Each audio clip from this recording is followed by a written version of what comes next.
Insomniac's Spider-Man 2 has been one of the most hotly anticipated titles of 2023. And when I tell you I have been counting the days, hours, and even seconds, I wouldn't be lying. I beat the game on launch weekend, and looking at the length of this video, you can probably tell I have some thoughts. But listen, this video isn't just a review of Spider-Man 2. If you've kept an ear or eye out for reviews on this game, then you already know it's good, even spectacular. The question we're here to ask and answer is it the best Spider-Man game of all time? And is it the best sequel since Spider-Man 2 and Spider-Man 2? Looking at purely Metacritic scores will tell you that the answer is yes, but there's a lot to dig into. So to come to our own conclusion, I kind of want to take a look back at the biggest Spider-Man games of the last 2 decades and see who's been the GOAT before, who overtook who, and if the newest game deserves the title that it's seemingly being given. If you only want to hear about Insomniac Spider-Man games, then skip to this point in the video where we start with 2018 Spider-Man. And yes, I do think we need to talk at least 2018 Spider-Man to truly discuss and review Spider-Man 2. Otherwise, if you're down to take this trip to memory lane with me, then let's dive right in. There are 2 big reasons I think I'm qualified to make this video. The first is that I have played and 100%ed a lot of Spider-Man games. Superhero games in general, Most importantly, I have 100%ed the 2018 Spider-Man game and the Miles Morales game 3 and 2 times, respectively. The second reason is I have a long history with Spider-Man outside of video games. Over 20 years of history at this point, and as some of you may relate, I grew up with Spider-Man. If you were born in the late 90s or the early 2000s like I was, then you were born just in time for the most impactful thing that ever happened to the city of New York. An event that changed the world as we know it, the Sam Raimi Spider-Man movie. And ever since those movies, anything Spider-Man I have devoured. I still have my childhood Spider-Man blanket, it's super comfy, and when it comes time for gifts, my friends and family, they'll know anything that Spider-Man will seal the deal, and those are some of the things I cherish the most. Hell, I wouldn't even turn down Spider-Man underwear if it came to it. So that being said, let's jump into some Spider-Man games. Go ahead and tell me what your favorite Spider-Man game is in the comments below. I'd love to talk with you all about that. So the first superhero game I ever played was Spider-Man on GameCube. I didn't have a PlayStation to play the classic Spider-Man games, but I acknowledge that those games were the first 3D Spider-Man games that had a lot of trailblazing to do. Nowadays, you can't go 30 seconds into talking Spider-Man games without the elephant in the room being web swinging. It's probably the most fun thing about being Spider-Man, right after crawling up walls and punching bad guys. The first Spider-Man movie game featured a basic jump and an auto-swing mechanic that, well, worked for its time. But apart from that, there's not much to revisit except for nostalgia. The game did allow you to play as the Green Goblin, which was cool, and it may have been the OG GOAT, but today it doesn't really offer much more. After that, Spider-Man 2, more famously on the PS2. I don't need to tell you anything about this game other than open world, web swinging, pizza time. If you like Spider-Man or movies or anything, you know that Spider-Man 2 was next level cinema. However, when it came to the game, it suffered from the biggest problem that plagued most early 2000s action games, and that is that the combat was pretty mid. Hi, this is Editing Joseph here. I'm taking this back immediately. I was wrong. I wrote this based on my memory of the game, and my memory was wrong. Looking back, the footage is great, and talking to other people, it's great too. Following point still kind of stands, so bye, don't crucify me. You wouldn't get hit first, and God forbid you got stuck in a damage animation loop or you started ragdolling. That's just the early 2000s for you. I mean, that's just how it was. Still, this game did do a lot right. And for a movie tie-in game, it took a few fun and creative liberties. It kind of had to, considering that most of the tie-in movie for this had Peter in an existential crisis, losing his powers and almost giving up on being Spider-Man. I was really hoping that Insomniac Spider-Man 2 would give us back pizza time missions, since Peter ended the last game unemployed, but sadly it didn't happen. 2004's Spider-Man 2 easily beats the 2002 Spider-Man, and cements itself as the GOAT, probably for a while. From this point after 2004, we basically got a keystone Spider-Man game every year. 2005's Ultimate Spider-Man got ahead of the curve and gave us a fun comic version of Spider-Man complete with Venom. It wasn't the first appearance of Venom, but it did let you play as Venom, which is up there in some core gaming memory. Overall, it's a short experience with tons of character, and the combat was a bit better, but the city isn't nearly as fun to swing in, and it's more for comic nerds, to be honest. I mean, I was a comic nerd, don't get me wrong. My first comic was Ultimate Spider-Man, But either way, it's a great game, but it doesn't beat Spider-Man 2. It does have one of the best covers though, so GOAT for that. 2006 gave us the last Spider-Man Game Boy game, Battle for New York. It was pretty solid. I don't really remember much of it, but no complaints. I mean, it is what it is. But we did get Marvel Ultimate Alliance with Spider-Man front and center. I remember that this game had tons of alternate costumes, which was my personal introduction to anything other than the old red and blue suit. Doesn't get to compete for the GOAT, it's just in a whole different genre and it's barely about Spider-Man, but I wanted to mention it. Later in 2007, Spider-Man 3 came out, a weird, bland mess. Even the whole game just suffers from this weird, desaturated look. I don't know how that happens. The only thing it had going for it was the fact that it was a tie-in game sequel to Spider-Man 2. Even then, they managed to drop that ball like your college friend decides to drop their podcast. Weirdly disappointing and not really all there. There were a ton of villains in this game, but the game is still a movie tie-in game, so it's all stitched together into this weird Frankenstein's monster of stuff. It's also got the laziest implementation of the symbiote suit by far. It doesn't even do anything other than a rage mode. Granted, it didn't do much in the movie either, other than make Peter a murderer.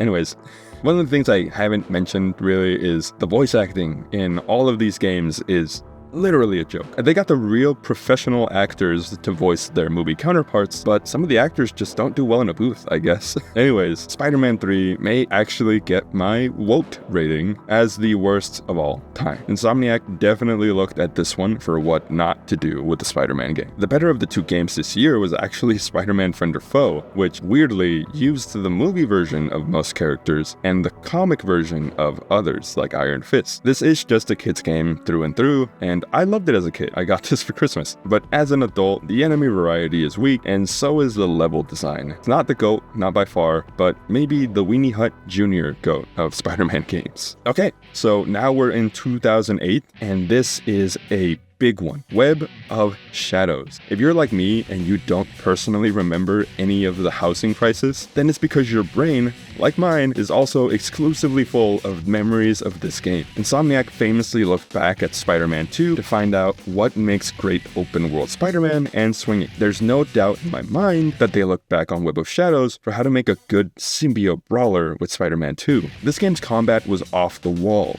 Literally, a lot of the past Spider-Man games stuck to a pretty standard punching and kicking theme for combat, and sure, you had webs in some of those, but you could probably replace Spider-Man with Daredevil and you would be none the wiser. This game had you kick flipping off of dudes in midair like they were skateboards and surfing them into the concrete like you're Tony Hawk. When you swapped to the black suit at the click of a button, you could straight up throw cars at dudes, because who doesn't need that in the middle of an economic collapse? The game even added this weird choice system, which depending on how many heroic or anti-heroic actions you made, you could get multiple endings. Multiple endings in a Spider-Man game does not sound like a real sentence. It's like saying ice cream and warm soup. Aside from all the nuances in this game, it also just threw in a lot of cool cameo characters like Luke Cage, Moon Knight, Wolverine, and even S.H.I.E.L.D. as a whole. It was one of the darker Spider-Man stories to date, but it was definitely the darkest Spider-Man game, putting New York under an alien level of tendrils and cocoons and humans turned symbiote. Having something of this scale in the newest game would probably make it the GOAT on its own. My biggest complaint with Web of Shadows was the writing and the voice acting. Mostly the voice acting. I'm sorry to Mike Vaughn, who voiced Spider-Man, but this whole game, he was really playing this whiny, edgy version of Spider-Man that just doesn't fit with the character. I truly think this game suffers for it. Like, seriously, Neil Patrick Harris and Drake Bell have done better Spider-Mans, so it's just why. Still, if there was one thing to take away from this game, it's the combat. Props again to this game for giving us some karma with consequences, and I think more games should explore that, but it's still not that deep. Maybe a bit controversial, but despite bad voice acting and an iffy story, mechanically and creatively, I think this game is going to take it as my current GOAT as of 2008, dethroning Spider-Man 2 on PS2. I may have lost a lot of you there, but feel free to fight me in the comments. In 2009, we got Marvel Ultimate Alliance 2, this game focusing way more on the Civil War comic series, and also adding a few noteworthy Spider-Man playable characters like Venom and Carnage. Not a contester, but just saying. And kicking off the 2010s, we have the really impressive Spider-Man Shattered Dimensions. This game not only had the challenge of getting Spider-Man right, it had to get 4 unique Spider-Man right all at once. This, to my knowledge, is the first real instance of a multiverse Spider-Man team-up. There were odd instances of multiple Spider-Man teaming up in early comics and the shows, but this is the biggest instance in the actual Spider-Verse that we have up until this point. It wasn't anything fancy, it was just rock broke. Although one Spider-Man ever ended up crossing into the other's dimension, they did go through their own dimensions to fight a ton of their own villains, and in the end, they all kind of teamed up and punched Mysterio in weird middle realm. Still, this game was the inspiration for Spider-Verse, as Dan Slott was the writer. No wonder it would go on to inspire Spider-Verse. Honestly, this one does go down as one of my top 3 Spider-Man games of all time. There's basically 4 different games here. I mean, you have your classic red and blue Spider-Man with the spinny white webs and the comic book outlines everywhere, 2099 Spidey with the futuristic vibe and a time-slowing ability. Then you have Spider-Man Noir, who is like completely the opposite of everything, and it's just a very grounded sort of stealth Batman Arkham clone. Not in a bad way at all, just saying that the inspiration is pretty clear. And last but not least, you have the symbiote version of Ultimate Spider-Man. Ultimate Spider-Man may have had too much in common with Amazing Red and Blue Spidey, so they had to give him the symbiote, and it kind of really works here. The kind of combos you can pull off with the huge, sweeping tendrils really emphasizes that Spider-Man can do crowd control, which is not common in too many Spider-Man games. I'm positive that Insomniac looked at this one for inspiration. So at this point, it's hard to compare Shattered Dimensions to Web of Shadows because they are different in every way. One is linear, one is open world. One is dark and gritty, and the other one is fantastical in nature. One has amazing voice acting, those guys were all right. And the other... I'm not sure what's going on. I'm gonna do something a little controversial. I'm gonna create a second GOAT category for Shattered Dimensions as the GOAT of the linear Spider-Man game. But if I had to pick only one, I think Shattered Dimensions wins purely on Spider-Man fan service and loyalty. The follow-up to Shattered Dimensions was Spider-Man Edge of Time. This didn't take long to come out after the last one, and it was definitely a rush job in hindsight. It's arguably one of the more bland Spider-Man games, and Beanox, but mainly Activision, wanted to capitalize on the success of Shattered Dimensions. This one focused on Amazing Spidey and 2099 Miguel O'Hara. And don't mind if I skip this one? Yeah, you don't. There's not a lot to write home about. Peter and Miguel basically disagree on what it means to be Spider-Man, a la Spider-Verse, and Anti-Venom is there. It's a whole killing Spider-Man thing. And the suit design for Peter is basically the only great thing. Like, this is an S-tier suit. And this game, not the GOAT, not the WOAT, just mid. The only other Spider-Man game to talk about before we get to Insomniac Games are the movie tie-in games for the Andrew Garfield TASM Games, or the Amazing Spider-Man game. I want to get through these quick because we already spent so long on the other games that aren't Spider-Man 2, but yeah, I did get the platinum for this one, and that was out of spite. It did web swinging mediocrely bad, and it gave us the web zip, but still, movie game bad. Second game did something interesting. The Menace vs. Hero system, I think it was called, where J. Jonah Jameson would report based on your Spider-Maning. If you ignored a crime or failed it for whatever reason, that was bad PR, aka your karma would go down into Menace. I don't remember why that matters, but it doesn't. The story doesn't react to it or anything, it's just there. I like this in theory, it's just it was done poorly. It's not in Spider-Man 2 either, so... Special shout out to this game for getting weird with swing. Left hand and right hand swinging with each trigger, it was something. I don't hate it, it's just different. I appreciate it for experimenting at least. The best things this game did was give you a lot of alternative suits, but other games did that already, so whatever. It was never really close to being the GOAT, and it's very, very close to being the WOAT, but at least they look nice and are faithful to the movies in some capacity. Alright, so here we go. Insomniac Spider-Man, the only time we've seen Spider-Man at the Game Awards as a true and blue contender. This game had all of the makings to be Game of the Year. Unfortunately, it went up against 2 absolute behemoths the same year. One of those being God of War 2018, which ended up winning Game of the Year. And look, I'm not even mad. I've played that game, and it's a masterpiece. It's like comparing the Bible to a Spider-Man comic. Red Dead 2 was there, so I guess Spider-Man gets 3rd place, because Spider-Man doesn't have horse poop mechanic. Still, for 2018, this game did everything right. Insomniac Games had a lot to prove, and a lot to fix with previous Spider-Man entries. I'd argue that making a good open-world Spider-Man game is like asking someone to open up a Michelin-star restaurant with some of the weirdest recipes you know. But Sony has the rights to Spider-Man in the same vault that the president keeps the nuclear launch codes, and when Marvel came knocking, they handed those rights to Insomniac Games, who at the time were mostly known for Spyro, Ratchet & Clank, Resistance, and the 2014 Xbox exclusive Sunset Overdrive. That is a wide range of games, with none of them even resembling Spider-Man. However, I will say that Sunset Overdrive, which I played, was the game that laid the groundwork for Spider-Man. And that game had tons of emphasis on movement, and it just makes sense when you play it. I don't know, it's on Game Pass, go try it, and you'll see. But seriously, not only did Insomniac have to get movement and open world exploration down, they have to get combat down, and make a great Spider-Man story while they're at it. I'll briefly touch on the combat of the first game, because to be honest, most games have the formula down, including this one.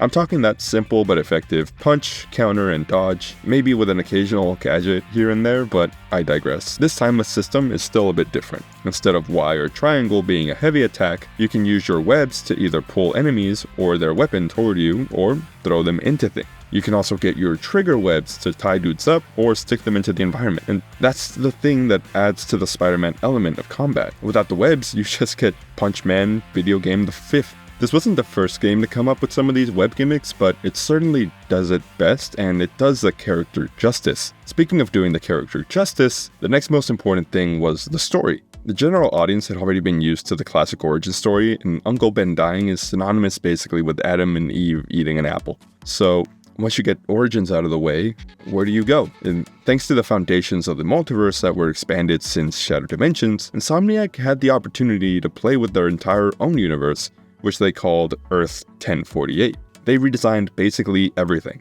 from the Spider-Man suit to Peter's closest loved ones, and even the iconic villains. And I believe that this played a huge role into their success. With their own universe, they could cherry pick what to tweak and make the story more impactful. This is why Peter starts the first game after nearly 10 years of being Spider-Man. He's an adult now with all the hardships and learnings behind him of his early years, so now he's in his prime. And this is also why, spoilers for the end of Spider-Man 1, but at the end of the first game, Aunt May dies, and Peter has learned the ultimate of sacrifice. Not sacrificing himself like he always does, but letting his closest loved one sacrifice herself for the sake of the world. It's a truly amazing story, and I can't cover all of it, but go play this game yourself if you haven't, and definitely if you're just taking a peek at what all the hype for Spider-Man 2 is. Narrative aside, what made this game such a gem to seal the deal? That's right, web swinging. There are countless videos that will talk about the web swinging, the mechanics, the physics. I'm not that guy, I'm just here to tell you it was good. The best so far. When people say this game really makes you feel like Spider-Man, that's basically what they mean. This first installment not only added great web swinging, but it nearly reinvented it. The subsequent Miles Morales game did this even better by adding more movement and personality and animation. Both games have you swinging from buildings or items in the environment that just makes sense to swing from, and when you're not swinging, you're parkouring, another aspect of Spider-Man games that is hard to get right. When it's not parkour, it's acrobatics, and when it's not acrobatics, you're just in a full sprint on the side of a building. And let me tell you, New York is basically as iconic as Spider-Man himself. Put Spider-Man in Texas, and you're getting everywhere in a Ford F-150. 2018 Spider-Man is great, nearly perfect, but when you compare it to Miles Morales, Peter feels stiff, he feels slow. It takes until late game where you level up when your swing speed's enough for that thrill to really kick in. The only tricks Peter can do are a few spins and rolls, whereas Miles does all this wild and free, loose stuff. It really makes you feel like that excitement of a kid that became Spider-Man. It's part of why people like Andrew Garfield's Spider-Man so much, because he swung around like a graceful force of nature, and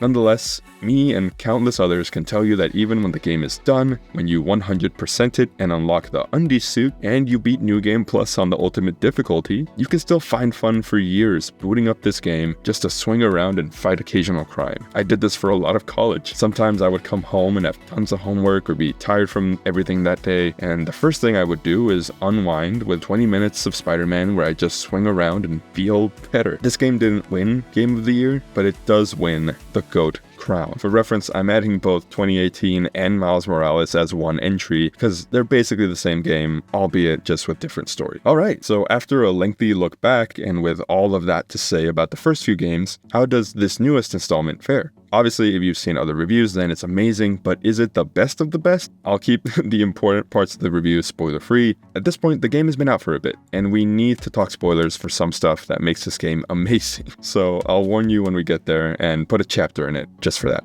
Alright, so Spider-Man 2 was the only game that made me move my PS5 from my desk to the living room just so I could experience all 4K 55 inches of Venom. Let's break that down. So let's start with that last thing I talked about in 2018, reintroducing the elephant in the room, web swinging, and traversal as a whole. In the original Insomniac game, it was basically a done deal. Insomniac did all their homework and used all sorts of technology from physics calculations to AI to seamlessly string together players' inputs with animations and just make you feel like Spider-Man. There's a whole video on that already, so go and watch that when we're done, because it's pretty interesting. The two biggest changes in this game are the speed of your traversal and the extra ways to traverse. First of all, from the first mission here, you are fast. The first game, as we established, had you start out as Peter Parker in his Spider-Man Prime, but you started off pretty slow and you didn't really gain swing speed until you leveled up enough. This is a cool mechanic the first time around when you don't have a baseline,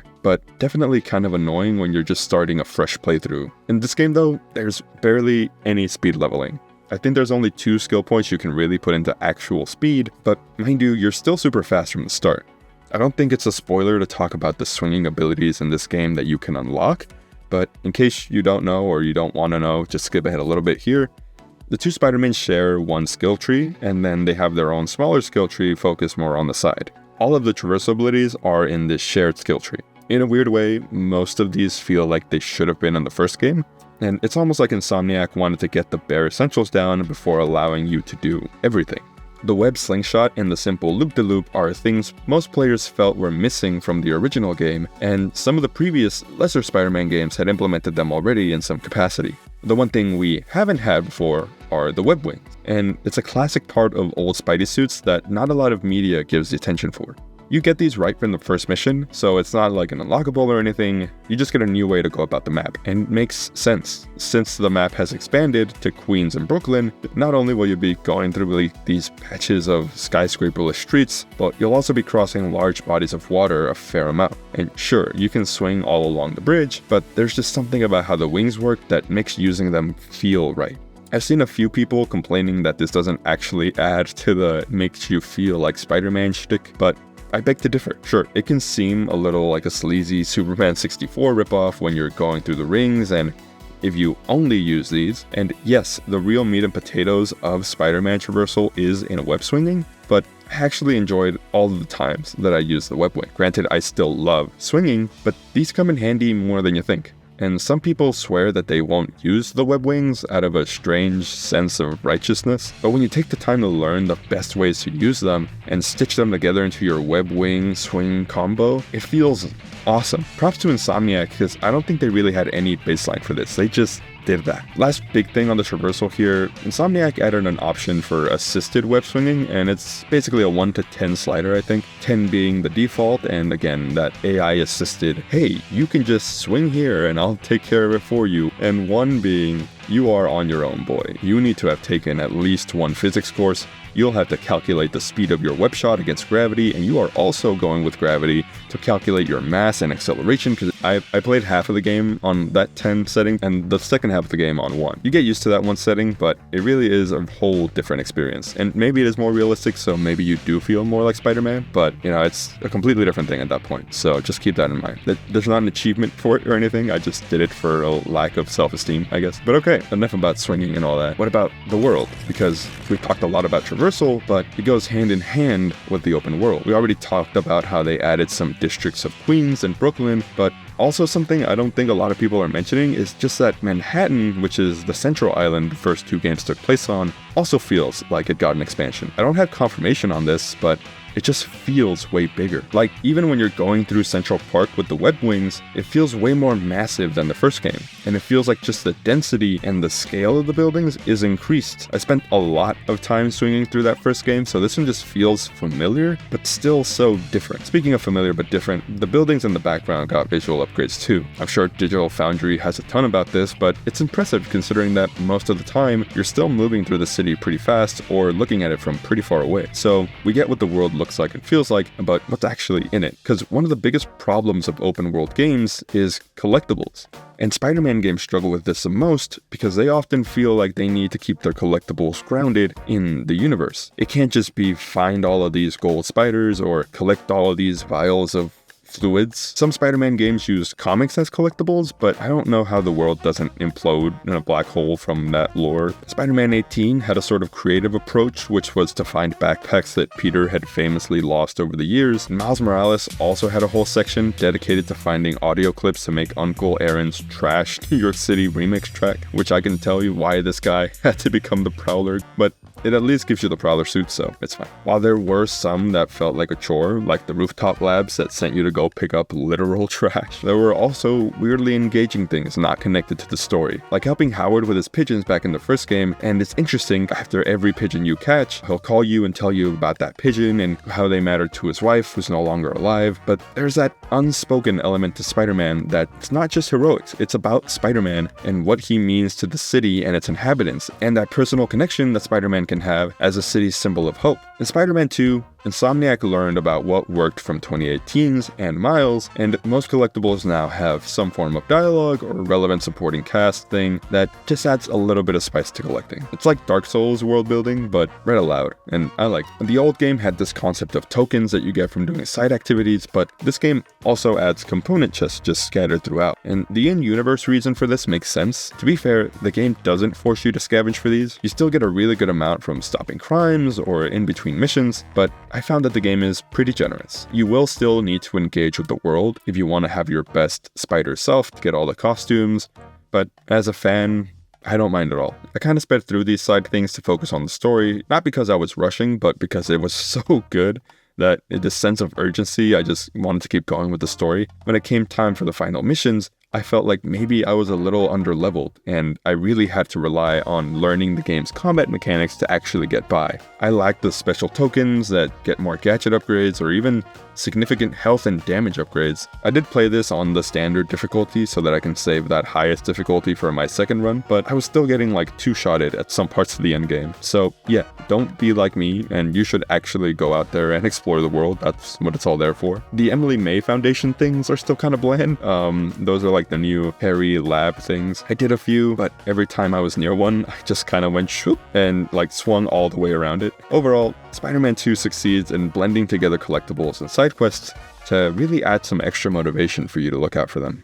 Alright, so now to talk about combat. Combat couldn't change too much, but that doesn't mean it can't be added to. The trend in a lot of games lately has been to allow skillful players to parry enemy attack, and in this game, they've added the parry mechanic in a way that makes sense. I was pretty bad at it in the beginning, but as I mentioned, I had to get good, especially in these boss fights. You can't just run away or dodge everything in a fight. You need to fight. It can be difficult to time your parry, especially when there's like 3 parry-only attacks coming at you from 3 different directions because of the sheer amount of stuff going on in the screen at a given time. Still, it's a great mechanic, and I had fun with it. And yeah, there are tons of enemies on screen for this one. It's less obvious in the beginning, but at the end you're really using a ton of those area clearing attacks and praying to God that there isn't another wave because you're waiting for them to recharge. You can easily have over a dozen highly engaged enemies at times kicking your butt thanks to the added performance that came with this game going PS5 exclusive. You won't always be fighting these huge crowds, but when you do, it adds to the feeling of being a legitimate superhero who's conquering the odds. I briefly mentioned abilities, and that's because the use of gadgets and abilities changes a good amount too. Since the Miles Morales game saw Miles adopting less gadgets than Peter in favor of using his new electrified Venom powers, this next game takes that one step forward, but also one step back. The left bumper is now your dedicated combat or traversal abilities button, and the right bumper is for the gadgets, of which you get 4 at a time, plus your standard web shoot. I will say, this is one of those few things that I didn't love going into this game, but I can see why they did it, and it grew on me pretty quick. In 2018 Spider-Man, you had a good amount of gadgets, with arguably some being overpowered or even lazy, but the choice was yours, and you could master that system to make combat encounters quick or more entertaining. In Miles Morales, it kind of felt like a downgrade when Miles only got like 4 or 5 gadgets, and one of them being a decoy. Now, it seems more understandable. At the risk of sounding a little minimalist, you don't need all of those old gadgets back. Like really, you can argue that some of them actually subtract from the fun that comes with the game, or some of them being useless when you master the basic art of punch dodging and parrying to create this awe-inspiring combo that really makes you feel like Chuck Norris on moon shoes. In all seriousness though, there is a feeling to the combat that makes it feel way more polished and fleshed out than the last game. Sure, it can be more difficult given that there are enemies you can't dodge or block, and there are more numerous and smarter enemy AI. I used to breeze through 2018 Spider-Man on ultimate difficulty, but I still died a good amount in the standard difficulty for Spider-Man 2. The symbiote suit also adds a ton of variety to Peter's combat when you consider the unfair advantage that Miles gets from his Venom Shock powers. Insomniac finding that balance is beautiful. Like, there are times that I used abilities in just the right way to clear a wave of enemies, but wave 2 would come and it was a hell waiting for those abilities to come back. I had to rely on gadgets and my actual combat skills, which made me learn the optimal ways to use my gadget. By the end of the game, I felt like my Spider-Man mastery was leagues above that in Spider-Man 2018. If you saw the reveal trailer for the game at E3 when Peter is using all those crazy symbiote powers and every attack feels like it's made by God in Blender, that's every skill attack in this game. If you don't use them, you're only hurting yourself. Okay, now that's most of the big stuff out of the way, I want to talk a little bit about controls, and some of the stuff that is in here only because we get this game on PS5 exclusive. This game is part sequel, part DLC, and most importantly for this section of the video, part tech showcase. The DualSense controller is actively engaged in the conversation between you and this game, translating every bit of detail from the tensity of your webs to even somebody handing you an item like your map. It's insane that when I played this game for half hour, my hands feel like they went on a roller coaster ride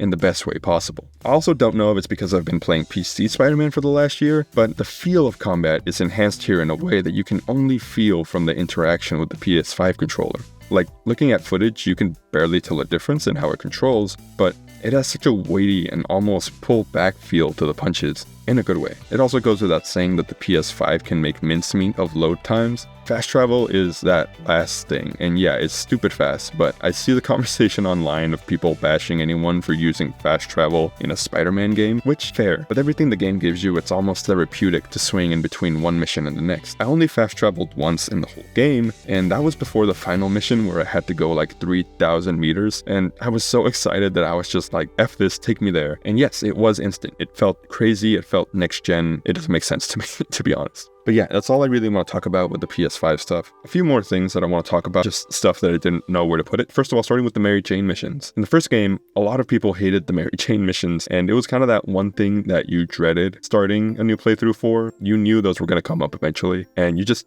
nobody really liked dealing with them. They just slowed down the game, they didn't feel cool. In this game, they really amped up those Mary Jane missions, and whoever was in charge of that change, bravo to you. Granted, you gave her like a gun and like low-key some military training, but it's in the lore, it fits, it makes sense. But yeah, there's been tons of memes going around where, it feels like you're playing a John Wick game. Some people may not love that. I really liked it. And I think the general consensus is that it's good, it's fun. The next thing is the missing ability here from the first game. I'm talking about suit abilities, and I didn't even notice them until somebody else brought them up to me. The first game, yeah, you had suit abilities, so every time you'd unlock a suit, you'd get a new ability that comes with it. The Iron Spider arms were the first instance of that. In this game, you don't get that. When you unlock a costume, you just get a costume. That's all it is. It's a visual change, not any gameplay change. Technically, I think that really does hamper on the number of abilities here. Bit of a negative change, I would say. Maybe you'll feel different.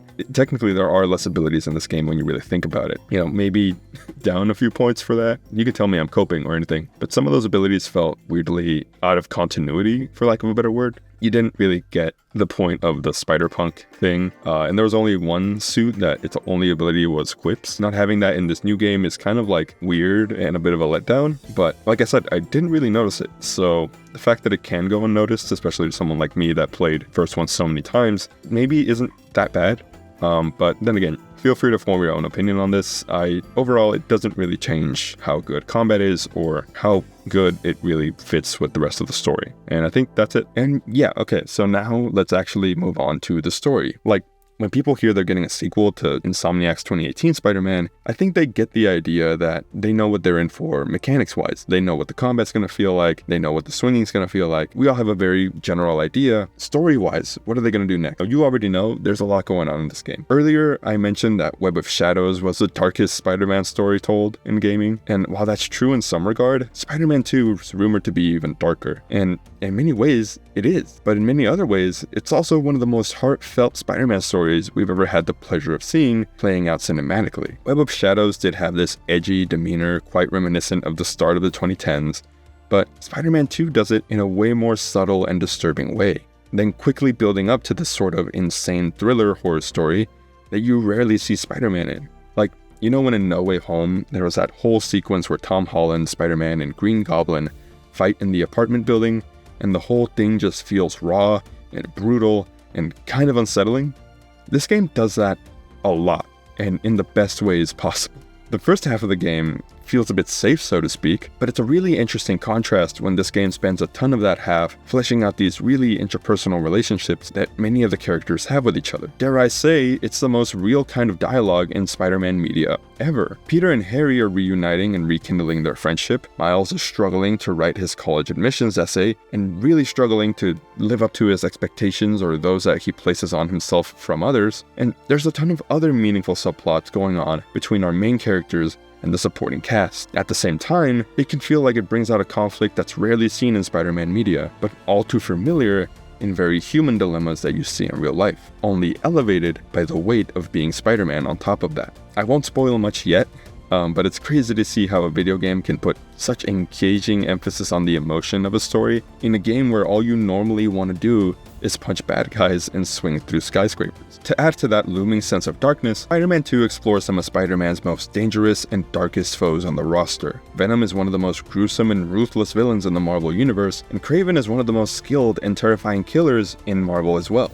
having even killed Spider-Man in some of the comic runs. Insomniac left nothing on the cutting room floor with these characters, and I think that if you're a die-hard Spider-Man fan, everything in the key moments of this game will have you with your jaw on the floor. That being said, villains have always been half of the Spider-Man experience. That's why the first Insomniac game pitted you against not just the iconic Sinister Six, but also Mr. Negative. For a bit there, Silver Sable and Taskmaster, and you're about to get taken to school. I have a photo-reflective memory. it's also why the Raimi movies are so well received. Green Goblin and Doc Ock were some of Spidey's most important and interesting foes. Green Goblin is Peter's best friend's dad, and Doc Ock is literally his mentor and his hero. So both had such a close tie to Peter's personal life that it made the conflict way more interesting than, say, Electro or Sandman. And yes, it's all about the way you write these characters. Mr. Negative was probably the least impressive villain of Spider-Man 2018, but he was in many ways the catalyst for that entire plot of the game, and he's still relevant in Spider-Man 2. Without giving anything away, I think Spider-Man 2 starts out as a really interesting Spider-Man comic run that later transitions into this insane, eyes glued open motion picture that any Spider-Man fan will find incomprehensible that we got this in our lifetime. Okay, so listen, I truly think that you may not believe the conclusion of this review if you haven't seen some of the stuff that happens in the game all the way through. Like, yeah, you can have an idea of what happens, but this game really had me thinking, yeah, it looks like they'll have this, but there's no way they can do that. And then with the controller in your hands, it's just you watching in awe as a giddy little kid in a candy store with $20 whole.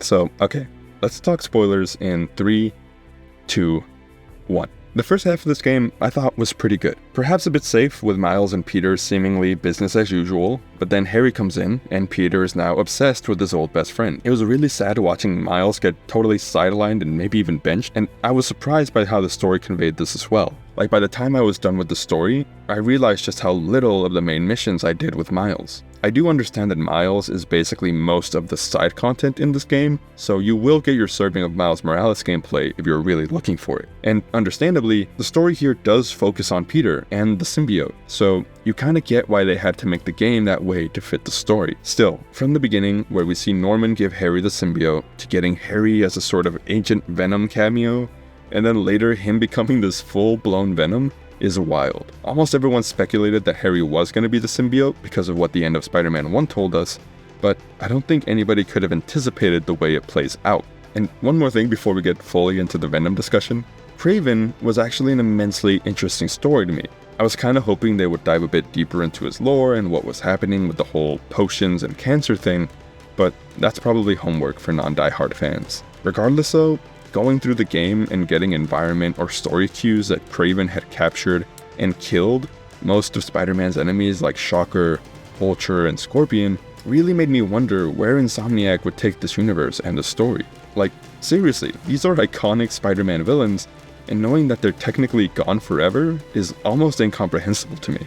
Even then, when Venom just eats Kraven's head, it left a hole in my heart knowing that Kraven wouldn't be coming back either. Sure, there's still a ton of villains that are unestablished or in prison waiting to break out, but I'm waiting to see where Insomniac goes from here after killing some of the top members of his roster. And one villain I 100% did not expect was Scream. Like, holy crap, when I saw that cutscene play out, yeah, Insomniac said that they would have someone as Venom that was never Venom in the comics before, but they doubled down on that and made Mary Jane Scream, which has also never been done to my knowledge. The only villain I was kinda speculating on getting was Green Goblin, like maybe towards the end, and I was thinking it was going there, and that Kraven would get the symbiote and Harry would get Green Goblin, but no, they very much left that open, and to be honest, it's most likely going to be in that next game. Yeah, sorry to do this, but before stopping fully on Venom, I just want to give a shout out to the Lizard and Mr. Negative. Those boss battles were fine. I mean, definitely they were the weaker ones compared to everything else. They just felt more like button mashers. I acknowledge that they had relevance to the plot. The only part I liked from the Mr. Negative fight was at the end, where you go through Miles' subconscious and all these negative thoughts that he has about the way his loved ones might be affected by his Spider-Man life. That was cool, and I like the ending of that storyline. That's all I really have to say. The fight with Kraven as Peter, and then following up immediately afterwards with Peter versus Miles, it really made me feel the rage of Peter and the compassion of Miles in each fight respectively. Everyone kind of knew we would end up having a Miles versus Peter fight. It could have been more crazy than it ended up being, like could have been way more web swinging and everything. Overall, it was solid writing and dialogue that made that fight stand out. Also, damn, like the fight dialogue with Peter versus MJ Scream was like some brutal stuff. Like it was like getting called out personally for stuff that I didn't even do. But I just felt so terrible for MJ for holding that stuff in, even though it was kind of funny to me that she was saying this while I was on the 25th hit of my wombo combo while wailing on her in midair. But still, that writing and that fight are going straight into my core memories. Alright, so finally actually getting into the Venom stuff, Insomniac was really just using camera angles to make you think that you would have to fight Venom in the lab. That goes away and the camera teases you like, oh, you want to play as Venom, I know you want to, but here you go. That was so cool. One of those moments where the game called my bluff, but I was so happy to have it. I also talked earlier about the whole Web of Shadows comparison, and man, they nailed it. It's out of the park with this one. They took the best parts of the whole Venom infecting the citizens of New York, and the concept of symbiote nest was also so well done. That was the moment I knew this game was the best. Like that whole symbiote chapter where the game went balls to the wall felt like the biggest dessert I've ever had when you're looking at the rest of the game that came before it.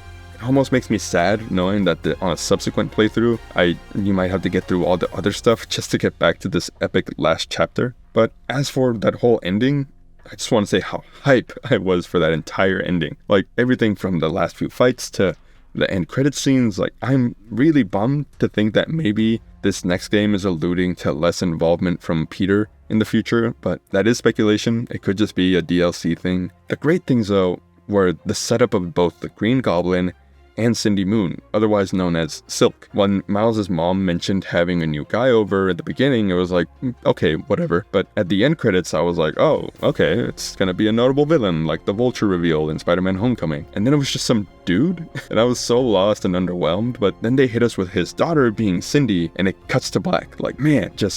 For those that don't know, Cindy Moon is basically like the most Spider-Man-esque Spider-Woman. Like, yes, there's Spider-Gwen and actual Spider-Woman Jessica Drew, but Gwen is like a multiverse Spider-Person, and Jessica Drew has this complex backstory that isn't really linked to Spider-Man or New York at all. So Silk is that final Spider-Person in New York that can really share the universe, and I'm sure Insomniac will change her backstory, but she's supposed to have a romance with Peter, like a big romance, and that's definitely not happening. That's like super illegal. Like Peter's like 30 and she is seemingly in high school now, so that's not gonna work. But to my knowledge, Silk plays a big role in the Spider-Geddon comics arc, where the inhibitors start hunting spider people, and the inhibitors are these like huge vampire dudes, but basically it's like a multiverse level threat that they have to deal with. And the spider people end up going through the multiverse to recruit spider people for this all-out Spider-Man, Spider-Person like inhibitor war. So yeah, hopefully the next game is this setting up for a potential Spider-Verse game. The director or creative director of the game has mentioned that the next Spider-Man game is going to be even more all-out than this one, which is crazy to think about, but not so crazy when you know this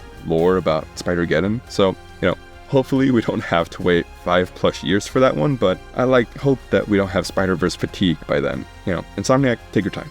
Make it good. But alright, in short, after this very lengthy discussion, the first game really made you feel like you were someone that bought a Spider-Man game to feel like Spider-Man. Miles Morales was technically, to me, a real sequel to that game, injecting more personality into the first game's template with a good amount of playtime and visual changes to boot. But Spider-Man 2 really does make that Miles Morales game look more like DLC when you look at just how much this game has improved and shifted. The saying goes, if it ain't broke, don't fix it, but it doesn't mean you can't polish it to a mirror shine. Insomniac Spider-Man 2 is a solid sequel that really is about the little things that add up. And for so many reasons that make this review so long, it solidifies itself as the greatest Spider-Man game of all time. This is the game that I'll be coming back to get my Spider-Man fixed until Spider-Man 3 comes out. And it's just this great charcuterie board of everything that makes Spider-Man so enthralling. That's the video. That's the GOAT discussion. Spider-Man 2, definitely the GOAT of all the Spider-Man games, and the best Spider-Man 2, better than Spider-Man 2 and Spider-Man 2. So let me know if you agree or disagree, or you have your own opinions different from my own. It's an open discussion, and I just love talking Spider-Man. So if you at least liked the video, then hit that button below. And if you like the way we roll, you know, the way this went, please subscribe so that we can keep nerding out and talking about games together. But until next time, I'll be playing Spider-Man 2 and maybe some other stuff on the side. Because thanks for watching. Thanks so much if you stuck around all the way to the end. That's it. Thank you. See you next time.